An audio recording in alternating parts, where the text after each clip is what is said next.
Bismillahirrahmanirrahim. Alhamdulillah Rabbil Alamin. Allahumma salli ala Muhammad wa ali Muhammad.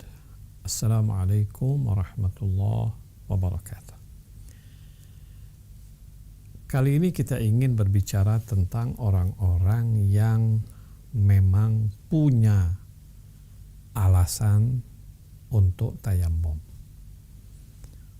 Orang yang uzur, orang yang sakit misalnya, orang yang nggak boleh kena air, atau orang kalau kena air badannya jadi demam, menggigil.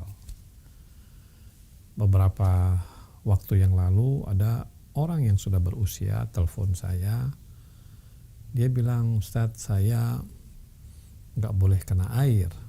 Kalau misalnya saya wudhu, usap kaki saya dengan air misalnya, atau saya basuh tangan saya dengan air, badan menggigil. Apakah saya boleh bertayamum?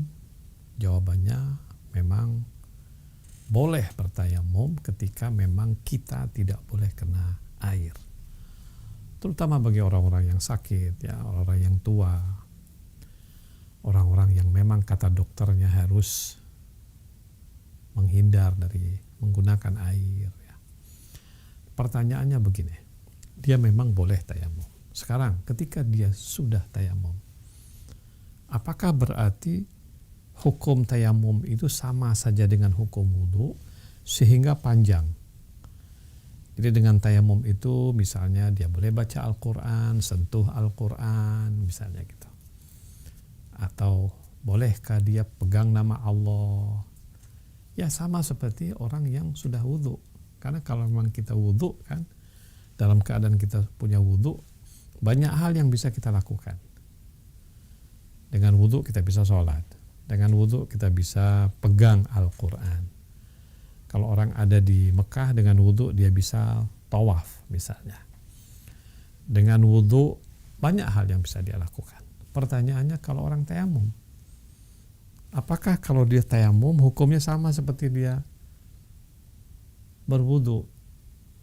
Sehingga seluruh kaitan hukumnya itu juga berlangsung bagi dia gitu. Nah, pertanyaan itu diajukan kepada rahbar. Bagaimana jawaban rahbar? Beliau berfatwa begini, talama anna al-udhra al-mujawwiz lit-tayammum lam yartafi' wa tayammumuhu lam yabtul yajuzu lahul ityanu bi kullil a'malil masyrutati bit-taharah. Beliau mengatakan bahwa selagi uzur, selagi alasan yang membolehkan dia bertayamum,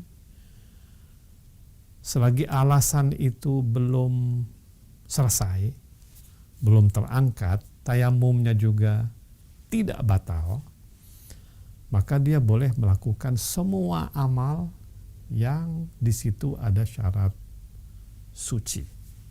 Artinya tayamumnya sama seperti dia mandi besar. Tayamumnya sama seperti dia wudhu. Selagi uzurnya belum terangkat. Jadi kalau misalnya orang, dokter bilang kamu nggak boleh kena air, tayamum dia. Tiba-tiba sampai satu hari dokter bilang kamu sudah boleh kena air, nggak boleh lagi dia tayamum. Selagi alasan belum terangkat, maka tayamumnya boleh dia lakukan. Selagi belum batal, dia tidak pipis, dia tidak buang angin, sama seperti hal-hal yang membatalkan wudhu. Selagi dia belum batal, maka tayamumnya juga hukumnya tetap suci bagi dirinya. Jadi saya ulangi lagi ya, saya simpulkan. Fatwanya rahbar ini mengatakan bahwa orang yang bertayamum, maka hukum tayamumnya itu sama saja dengan hukum wudhunya.